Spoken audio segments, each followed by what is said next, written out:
Hello everyone, आज की इस वीडियो में हम लोग पढ़ेंगे कारक। इससे पहले हम लोग संस्कृत में जो बेसिक जानकारी होती है वो भी पढ़ चुके हैं, साथ ही साथ स्वर संधि, व्यंजन संधि, विसर्ग संधि ये भी पढ़ चुके हैं। मैंने जो है शॉर्ट, लॉन्ग और प्लेलिस्ट तीनों तरह से जो है आप लोगों को वीडियो जो है अवेलेबल कर रखी हूँ। आप लोगों को जिस तरह से देखना है उस तरह से देखिएगा। और जितनी भी संधियां हैं, स्वर संधि, व्यंजन संधि, विसर्ग संधि, सब में आपको सूत्र, उदाहरण और उसके नियम के साथ साथ ट्रिक भी बताई गई है। तो आप लोग संधि को इजी वे में सीखने के लिए उन वीडियो को जरूर देखिएगा। तो चलिए, आज हमारा नया टॉपिक है कारक। कारक क्या होता है? इसे बोलते हैं राम जाता है। अब यहाँ क्या बन जाएगा संस्कृत में? रामा गच्छति। ठीक है, ये बना हमारा शब्द। तो कोई भी वाक्य है उसको पूरा करने के लिए सबसे पहले हमें एक कर्ता की जरूरत होती है और किसकी जरूरत होती है? क्रिया की। कर्म तो हमारा क्या है? ऑप्शनल होता है, हो भी सकता है, नहीं भी हो सकता है। तो कोई भी जितने भी हमारे वाक्य होते हैं उसमें जितनी भी क्रियाएं होती हैं, तो उन क्रियाओं को जो करता है और उस क्रिया को सिद्ध करने के लिए उससे संबंध रखती है, क्रिया को पूरा करने के लिए, वो क्या कहलाता है? कारक कहलाता है। आपको मैं अभी इजी वे में समझा रही हूँ। जैसे हमारा इंग्लिश में सब्जेक्ट आता है, क्या बोलते हैं? सब्जेक्ट। और क्या होता है? फिर वर्ब होता है, फिर आता है हमारा ऑब्जेक्ट। ठीक है, लेकिन हमारा संस्कृत और हिंदी में क्या होता है? पहले सब्जेक्ट आता है, फिर ऑब्जेक्ट, फिर आता है हमारा क्रिया आता है। ठीक, तो आप लोग इंग्लिश में जिसे सब्जेक्ट कहते हैं उसी को संस्कृत की भाषा में क्या कहा जाता है? कारक कहा जाता है। यानी जो क्रिया को कर रहा है और उस क्रिया को पूरा करने के लिए जो जो उससे संबंध रख रहा है वो सब किसके अंतर्गत आता है? कारक के अंतर्गत आता है। तो सबसे पहले हम लोग जानेंगे इस वीडियो में कि कारक शब्द की उत्पत्ति किससे हुई। परीक्षा में हमारा जो प्रश्न है किस तरह से बनता है। ठीक है, इसके बाद कारक कितने प्रकार के होते हैं इस वीडियो में मोटा मोटा कह लीजिए कि कारक की भूमिका, यानी कारक का जो है हम लोग क्या पढ़ेंगे? आधार शिला पढ़ेंगे। तो इस वीडियो को अंत तक देखिए ताकि आप लोगों का जो कंफ्यूजन होता है, तो एक आता है कंफ्यूजन हमारा 6 और 8 को लेके, आता है कि नहीं आता है? अब क्या होता है कि छोटी क्लासों में 8 बताया जाता है, लेकिन फिर बड़ी क्लासों में आते आते कितना बता दिया जाता है? 6 बता दिया जाता है। क्यों बताया जाता है? क्योंकि छोटे बच्चे कहते हैं ना कि जो जिसकी जितनी कैपेसिटी होती है, जो जिस चीज को जितना संभाल सकता है, उसी के आधार पे उसको क्या है? दिया जाता है। ठीक है, चाहे वो भोजन हो, चाहे हमारे स्कूल हो या हमारे विद्यालय की बुकें हो। अब छोटे बच्चों को कम बुकें ले जानी पड़ी जाती हैं, बड़े बच्चों को क्या है? ज्यादा ले जानी पड़ती है। तो रीजन क्या है? कैपेसिटी की, मतलब आप लोगों की जो कैपेसिटी है उस बेस पे आप लोगों को चीजें दी जाती हैं कि आप जिस चीज को इजी वे में समझ सकते हैं, तो आप लोगों के लेवल के हिसाब से ही ये सारा जो बुक में जो बताया जाता है वो सिर्फ आपको ध्यान में रख के, आपकी उम्र को ध्यान रख के, और आप लोगों का जो माइंड है किस चीज को जो है एक्सेप्ट कर लेगा, किस चीज को समझ लेगा, उस बेस पे जो है बुकों का जो है निर्माण जिस तरह से किया जाता है चैप्टर का, तो वो सिर्फ क्या है? सिर्फ आप लोगों की क्षमता के अनुसार कि आप लोग कितना समझ सकते हैं। तो कुल मिला के कहीं पे हमारा 8 और 6 क्यों मिलता है? सिर्फ इसलिए कि छोटे बच्चे उस चीज को अभी नहीं समझ पाएंगे, इसलिए दे दिया जाता है इजी वे में। और फिर जब जैसे ही बड़ी क्लास आती है तो उसमें फिर उसका शुद्ध रूप दे दिया जाता है कि हाँ ये चीज इतनी होगी, क्योंकि अब बच्चा क्या है? समझदार हो गया, वो चीजों को समझने लायक हो गया है। ठीक है, तो आप लोग बिगनर बेस पे है, तो आप लोगों की जो बुक है एनसीईआरटी बेस, जिससे मैं पढ़ा रही हूँ, व्याकरण भी थी, उसी बेस पे मैं पढ़ाऊंगी आप लोगों को। क्योंकि टेट और सीटेट या केवीएच या टीजीटी पीजीटी उसका लेवल क्या हो जाता है? अलग हो जाता है। लेकिन हमारी जो बुक है उसमें भी क्या है? कहीं ना कहीं कितना दिया हुआ है? 6 दिया हुआ है। कारक कितने होते हैं? 6 होते हैं। अब कौन कौन से होते हैं, जब पूरा वीडियो देखेंगे तब आप लोगों को समझ में आएगा। तो सबसे पहले हम लोग चलिए जानते हैं कि कारक शब्द किन शब्दों से मिलकर बना है। संस्कृत में जो कारक शब्द है कौन सी धातु से बना है और कौन सा उसमें प्रत्यय लगा है, क्योंकि ये प्रश्न जो है हमारा अक्सर परीक्षाओं में पूछा जाता। चलिए अब जानते हैं हम लोग कि कारक जो है शब्द किन किन शब्दों से मिलकर बना है। तो सबसे पहले हमारा प्रश्न भी यही आता है कि कारक शब्द, यदि हम कारक के बारे में पढ़ रहे हैं तो वो किन किन शब्दों से बना है ये हमें पता होना चाहिए। तो ये जो हमारा कारक शब्द है, क्री धातु और ऋण प्रत्यय। ठीक है, ऋण क्या है? ऋण प्रत्यय और क्री धातु से मिलकर बना है। ये क्या है? धातु, जिसे हम क्या कह सकते हैं? क्रिया भी कह सकते हैं। ठीक, और ऋण क्या है? हमारा प्रत्यय है। तो आप लोगों को यदि प्रश्न बन के आ गया कि कारक शब्द जो है किस धातु से बना है, तब हम क्या बताएंगे? क्री धातु से बना है। यदि प्रश्न पूछा जाए कि कारक शब्द में कौन सा हमारा प्रत्यय लगा है, तो हम क्या बताएंगे, रुल प्रत्यय लगा है। तो हो गया हमारा फाइनली कि कारक शब्द जो है हमारा किस धातु और किस प्रत्यय से मिलकर बना हुआ है। ठीक, अब चलिए जानते हैं कि कारक, संस्कृत में कारक हम किसे कहते हैं। में कारक को लेके सूत्र आता है कि क्रियाम करोति, क्रियाम करोति कारकम। क्या आता है कि क्रियाम करोति कारकम, यानी क्रिया को करने वाला क्या कहलाता है, कारक कहलाता है। तो क्रिया को जो करेगा, अब कोई भी काम है उसमें किसी न किसी का नाम रहेगा, चाहे वह रहेगा, चाहे मोहन रहेगा, चाहे सोहन रहेगा, चाहे सीता रहेगा, चाहे गीता रहेगा, या आधुनिक नाम जो भी है, नवीन है, प्रवीण है, आयशा है, कुछ भी नाम हो सकता है। तो काम को कौन पूरा करेगा, कर्ता। यानी जो संज्ञा शब्द है हमारा, जो हिंदी में हमारा संज्ञा शब्द है, किसी का नाम है, वो क्या कहलाएगा, हमारा कारक के अंतर्गत आएगा। अब कारक का संबंध क्या है कि कारक का संबंध जो है क्रिया से है। क्रिया जो पूरा करता है और क्रिया को सिद्ध करने के लिए जिन जिन का संबंध रहता है क्रिया से, वो सब क्या कहलाते हैं, सभी कारक के अंतर्गत आते हैं। ठीक है, तो ये हो गया हमारा कि क्रियाम करोति कारकम, यानी जो क्रिया को करता है वो क्या कहलाता है, कारक कहलाता है। आप लोग क्रिया को करने वाला कारक कहलाता है। तो आप लोगों को बात समझ में आ गई कि क्रिया को करने वाला क्या कहलाता है, कारक कहलाता है। तो ये बात हमें पता चल गई। अब चलिए जानते हैं कि संस्कृत में कारक होते कितने हैं। तो जो भी हमारी क्रिया होगी, चाहे दौड़ने की, खाने की, पीने की, पहनने की, ओढ़ने की, घूमने की, फिरने की, नाचने की, गाने की, मतलब जितने सारे धातुएं हैं हमारी संस्कृत में, उसको पूरा करने के लिए क्रिया से जो जो संबंध रखेगा, चाहे वो कर्ता हो, चाहे कर्म हो, चाहे करण हो, चाहे संप्रदान हो या पदान हो या अधिकरण, जब क्रिया से जो जो संबंध रखेगा वो सब क्या कहलाएगा, कारक कहलाएगा। अब क्रिया से संबंध कैसा होना चाहिए, डायरेक्टली होना चाहिए। एक होता है प्रत्यक्ष, मतलब सामने रूप से दिखता है कि हाँ ये साथ दे रहा है। एक होता है इनडायरेक्टली। संस्कृत में संबोधन और संबंध आता है, ये क्या है, कारक के अंतर्गत नहीं माना जाता है। क्यों नहीं माना जाता है, क्योंकि इनका संबंध कैसा होता है, इनडायरेक्ट होता है। तो इनडायरेक्ट होने की वजह से संबंध और हमारा क्या, संबोधन को कारक नहीं माना जाता है। ठीक है, तो आप लोगों को यदि डाउट आया कि संबंध और संबोधन को कारक क्यों नहीं माना जाता है, क्योंकि जो क्रिया का प्रत्यक्ष रूप से सहयोग देंगे वो क्या है, कारक कहलाएंगे। और जो अप्रत्यक्ष रूप से, यानी जो दिखाई नहीं देता है, एक सहयोग होता है कि सबको दिखता है, एक ऐसा सहयोग होता है कि सहयोग तो होता है लेकिन वो किसी को दिखता नहीं है। तो संबंध और संबोधन भी ऐसे ही कारक हैं कि जो क्रिया से क्या है, डायरेक्ट नहीं जुड़ते हैं, क्रिया से इनडायरेक्ट जुड़ने की वजह से वो कारक के अंतर्गत नहीं आते हैं, लेकिन उनका क्या है, विभक्ति के अंतर्गत गिना जाता है। तो सबसे पहले हम लोग चलिए जानते हैं कि कारक के प्रकार। कारक के प्रकार, तो संस्कृत में हमारा जो है कुल 6 कारक हैं। कितने कारक हैं, 6 कारक।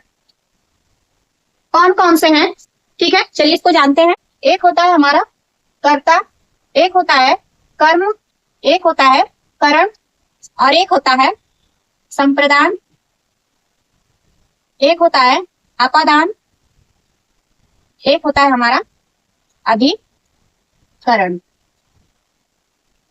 ये हमारा किसके अंतर्गत आता है, कारक के अंतर्गत आता है। क्यों, क्योंकि क्रिया से कहीं ना कहीं, किसी न किसी रूप में इनका क्या है, प्रत्यक्ष संबंध होने की वजह से इनको क्या कहा गया है, कारक कहा गया है। इसमें जब भी हमसे पूछा जाएगा कि कारक के कितने प्रकार हैं, तब हम कितना बताएंगे, 6 कारक बताएंगे। कौन कौन से हैं, कर्ता ने कर्म को करण से द्वारा, संप्रदान के लिए अपादान से अलग होने के अर्थ में, अधिकरण का क्या है, में पद। ये क्या है, हमारा मुख्य रूप से संस्कृत में 6 कारक हैं। अब बात आती है कि संबंध कारक और संबंध और संबोधन, किसकी, संबंध और संबोधन, ये जो है क्या है, कारक के अंतर्गत नहीं आते हैं। इसको हम एक तरह से उपकारक भी कह सकते हैं। ठीक है, कारक के अंतर्गत क्यों नहीं आते हैं, क्योंकि इनका जो है क्रिया के साथ सीधा संबंध नहीं होता है, इस वजह से इसको क्या बोला जाता है, कारक, इसको जो है कारक नहीं बोला जाता है। तो क्रिया से जो है प्रत्यक्ष रूप से जुड़ा रहेगा वो हमारा क्या कहलाएगा, कारक कहलाएगा। ठीक है, और जो नहीं जुड़ा रहेगा वो क्या कारक नहीं कहलाएगा। तो ये 6 क्या है, हमारे क्रिया से किसी न किसी रूप से क्या है, प्रत्यक्ष रूप से संबंध रखते हैं। लेकिन हमारा जो संबंध और संबोधन होता है, ये दोनों जो विभक्तियां हैं संबंध अप्रत्यक्ष रूप से रखती हैं, इसलिए इसको हम क्या बोलते हैं, कारक नहीं बोलते हैं, इसको हम उपकारक बोल सकते हैं। तो हम ये जाने कि हमारा जो कारक शब्द है किन किन शब्दों से मिला है, क्री धन डुल प्रत्यय से मिला है, ठीक। और संस्कृत में जो कारक है क्रिया से संबंध रखता है, इसलिए जो भी क्रिया से संबंध रखेगा या क्रिया को जो करता है वही क्या कहलाता है, कारक कहलाता है, ठीक है।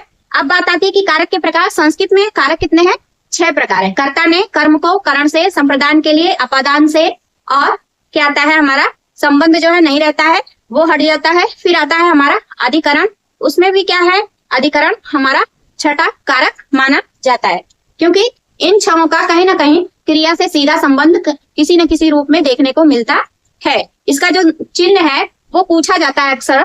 जो हमारा कारक में कंफ्यूजन करता है कौन सा, करण और आपादान। क्यों, क्योंकि इसका भी जो चिन्ह है क्या है, से है, और इसका भी क्या जो चिन्ह है क्या है, से है, ठीक है।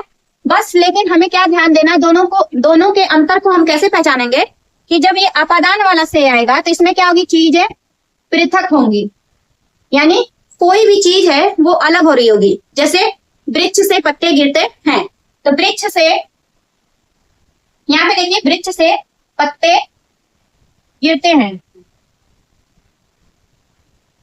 अब यहाँ पे जो वृक्ष से है इसका वाक्य क्या बन जाएगा, वृक्षात बन जाएगा, ठीक है। वृक्षेन नहीं बनेगा, ये क्या है, ये नहीं बनेगा, क्या बनेगा, ये वाला बनेगा, ये नहीं बनेगा, ठीक।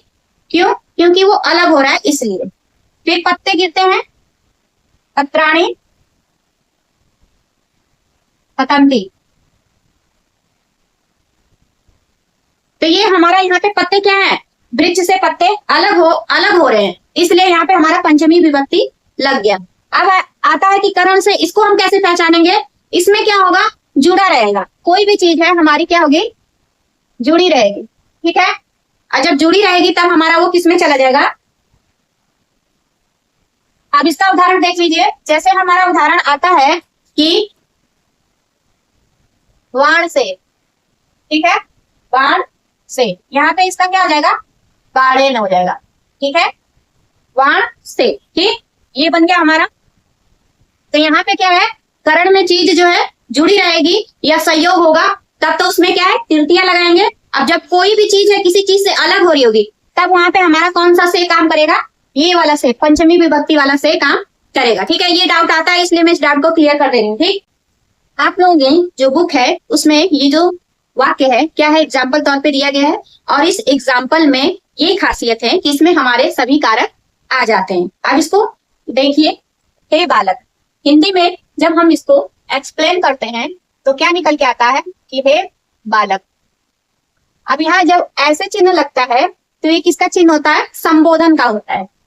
नृपस्य पुत्र ययाति, राजा का पुत्र ययाति। अब काम कौन कर रहा है यहाँ पे, राजा का पुत्र कर रहा है। स्वभवेन कोशात, अपने भवन कोष से, ठीक है। फिर क्या है, स्वहस्तेन, स्वहस्तेन का मतलब क्या हो गया, अपने हाथ से, ठीक। याचक केभ्य, यानी याचक के लिए, किसके लिए, याचक के लिए। धनम, धन को, धनम यानी धन को, ददाती मतलब देता है। तो हमें जो है इसमें किन किन कारकों का पता चल रहा है, देता है, ये तो क्या है, हमारा क्रिया है, ठीक है। अब इस क्रिया को देखिए किस तरह से कौन कौन अपना सहयोग दे रहा है, ठीक है। यदि हम यहाँ पे देखें, हे बालका, बालक क्या साथ जो हम बोल रहे हैं हे बालका, ये क्या साथ दे रहा है काम करने के लिए, नहीं दे रहा है, तो ये क्या संबोधन है, तो ये कारक नहीं कहलाएगा। फिर है नृपस्य पुत्र याति, राजा का पुत्र, कौन दे रहा है, राजा का पुत्र दे रहा है। किसको दे रहा है, कहां से दे रहा है, अपने भवन कोष से दे रहा है, फिर क्या है, किससे दे रहा है, अपने हाथ से दे रहा है। किसके लिए दे रहा है, याचक के लिए दे रहा है।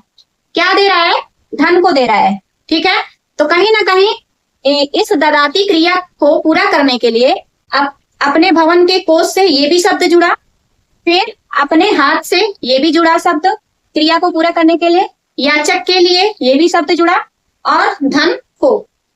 तो इस जो क्रिया है ददाती, इसको पूरा करने के लिए जो जो शब्द साथ देगा प्रत्यक्ष रूप से, वो सब क्या कहलाएगा, हमारा कारक कहलाएगा। अब आप लोगों की बुक में दिया है कह ददाती, मतलब कौन देता है। तो जब कौन देता है प्रश्न का उत्तर निकल के आए, वो क्या कहलाएगा, कर्ता कहलाएगा। कौन देता है, ययाति देता है। तो यहाँ पे जो ये ययाति है, ये क्या है, हमारा कर्ता है। ठीक, फिर आता है हमारा किम ददाती। किम ददाती मतलब क्या देता है, धन को देता है। तो ये जो धन को है, ये क्या हो गया, हमारा कर्म हो गया। यहाँ पे देखिए को आया है ना, यानी कर्ता ने कर्म को, जब को आ जाता है किसी शब्द के बाद, तो वहां पे हम समझ जाते हैं कौन सी विभक्ति है, द्वितीय विभक्ति है, और कारक कौन सा है, कर्म कारक है। फिर है केन ददाती, किससे जो है दे रहा है। तो यहाँ पे ये जो स्वहस्तेन है, ये क्या हो गया, हमारा करण हो गया। करण कैसे हुआ, अब जैसे जो धन देगा, धन अपने आप तो उठेगा नहीं, हाथ से देगा। चाहे किसी से दिलवाएगा तो वो भी हाथ से ही देगा, या फिर कोई औजार भी रहेगा या उपकरण भी रहेगा तो उसके सहयोग से ही ना देगा धन। तो कुल मिला के जब हम किसी चीज के जरिए देते हैं तो वो हमारा किसके अंतर्गत आता है, करण के अंतर्गत आता है। जो धन दे रहे हैं, किससे दे रहे हैं, अपने हाथ से दे रहे हैं। तो हाथ से जब दे रहे हैं, तब तक हाथ में है कि नहीं है, हाथ जुड़ा है कि नहीं जुड़ा है। तो ये जो है हमारा किस में आ जाता है, करण में आ जाता है। फिर क्या है, केभ्य ददाती। अब केभ्य ददाती मतलब किसके लिए दे रहा है, तो याचक के लिए। याचक यानी ब्राह्मण को दे रहा है। जब हम किसी को दान देते हैं या किसी को कोई चीज देते हैं, तो वो हमारा किस में चला जाता है, संप्रदान में चला जाता है। संस्कृत की भाषा में संप्रदान के लिए कहेंगे, और हिंदी की भाषा में आप समझेंगे तो के लिए। यानी हम किसी को जब कोई चीज देते हैं तो वो किस में चला जाता है, संप्रदान में चला जाता है। अब जैसे हम किसी को बुक दे रहे हैं, या किसी के घर कोई भी सामग्री है, किसी को हम गिफ्ट दे रहे हैं, बर्थडे आता है, मैरिज एनिवर्सरी आती है, जो भी आता है, तो उसमें जो हम देते हैं, दान पुण्य भी जो करते हैं, तो वो किस में चला जाता है, हमारा संप्रदान में चला जाता है। अब फिर है अगला कस्मात ददाती, यानी कहाँ से दे रहा है। अब ये क्या है, कोषात। यहाँ पे जो हमारा कोषात है वो क्या है, अपादान है। क्यों, क्योंकि जो कोष से हम पैसा निकाल रहे हैं, तो जो मान लीजिए हमारे पास बहुत सारा पैसा था, अब उसमें से जब हम निकालेंगे तो उसमें से कमी कर रहे हैं कि नहीं, जो दूसरा धन हम निकाल के दे रहे हैं, तो उस धन से दूसरे धन को अलग कर रहे हैं कि नहीं कर रहे हैं। अब मान लीजिए 1 सिक्का दें चाहे 10 सिक्का दें, उस कोष से जो हम पैसा निकाल रहे हैं तो वो कम हो रहा है कि नहीं हो रहा है। तो जो पहले वाला कोष था, उस चीज से जब हम निकाले हैं तो वो अलग हो रहा है कि नहीं हो रहा है। तो यानी यहाँ पे कौन सा आ गया, अपादान आ गया। ठीक है, फिर है आगे पुत्र ददाती, कहाँ देता है। ठीक है, स्वभवने, कहाँ से दे रहा है, मतलब अपने भवन से। जो पैसा दिया जा रहा है उसका जो आधार है क्या है, राजा का महल है। राजा के महल में ही ना कोष है, कोष गृह है। राजा का महल के बाहर तो मतलब कोष गृह बना नहीं है, राजा के महल के अंदर ही बना है। तो वही वो क्या है, आधारशिला है। महल क्या है, आधारशिला है। तो इसलिए कोष में जो ये जो स्वभवने है, ये किसके अंतर्गत आ गया है, अधिकरण के अंतर्गत आ गया है। किसके अंतर्गत आ गया है, अधिकरण के अंतर्गत आ गया है। ठीक है, अब इसको आप अच्छे से समझ लीजिए एक बार और, तब आप लोगों को समझ में आ जाएगा कि हमारा ये जो क्रिया है ददाती, यानी देता है। अब इसको पूरा करने के लिए किन किन शब्दों ने अपना सहयोग दिया। मान लीजिए हम हटा दे नृपस्य पुत्र ययाति, इसको हटा के बोले तो क्या आएगा कि हे बालक अपने भवन कोष से अपने हाथ से याचक के लिए धन को देता है। कौन देता है, यदि ये हट जाए ययाति शब्द, तो क्या वो कर्ता हट जाएगा, तो काम पूरा जो वाक्य है हमारा पूरा सही माना जाएगा, नहीं माना जाएगा। कहीं ना कहीं क्या है, मिसिंग हो रहा है। अब जैसे हम सब्जी बनाते हैं, सब कुछ डालते हैं, मिर्चा डालते हैं, सब लहसुन प्याज सब कुछ डालते हैं, मसाला भी डालते हैं, उसमें यदि हम नमक भूल जाएं तो क्या वो सब्जी टेस्टी लगेगी, नहीं लगेगी। तो उसी तरह ये कारक हैं 6 जो किसी वाक्य में किसी न किसी रूप से क्या है, जुड़े रहते हैं। यदि एक की कमी हो गई तो क्या होता है, दिक्कत होता है। अब ऐसे ही कोषात, यदि कोषात हटा दें तो क्या वाक्य पूरा सही बैठ रहा है, नहीं बैठेगा। क्या हो जाएगा, हे बालक राजा के पुत्र अपने हाथ से याचक को धन देता है। कहां से देता है, कोष से देता है। तो ये शब्द गायब हो गया कि नहीं, मिसिंग हो गया कि नहीं, कहीं ना कहीं इसका भी संबंध क्या इससे आ रहा है। तो कहने का मतलब ये है कि क्रिया को पूरा करने के लिए जो जो शब्द अपना सहयोग देते हैं वो सब जो है कारक कहलाते हैं। ठीक, अब वो कारक किस रूप में रहते हैं? कर्ता रूप में भी रहते हैं, कर्म रूप में भी रहते हैं, करण रूप में भी रहता है, संप्रदान के रूप में रहता है, अपदान के रूप में रहता है, और आखिरी आता है हमारा अधिकरण। संबंध और संबोधन क्यों नहीं आता? क्योंकि ये डायरेक्टली जो है नहीं जुड़ते हैं। अब संबोधन जैसे बोल रहे हैं हे बालिका, अब हे बालिका क्या हम किसी दूसरे से बोल रहे हैं? काम तो हम कर रहे हैं ना, उसको तो सिर्फ संबोधित कर रहे हैं, बुला रहे हैं, वो तो काम कर नहीं रहा है। हम किसी संबोधन करेंगे तो उसमें निजी काम किसका है? हमारा है, उसका है नहीं, वो सिर्फ क्या है? नाम मात्र का है, और नाम मात्र होने की वजह से वो कारक में नहीं गिना जाएगा।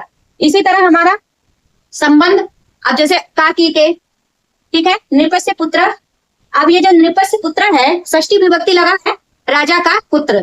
अब राजा का जो पुत्र है, राजा का पुत्र, ये नहीं बोल के ययाति ही बोल देंगे तो भी हमारा वाक्य बन जाएगा कि ययाति अपने भवन के कोष से अपने हाथ से याचक को धन देता है।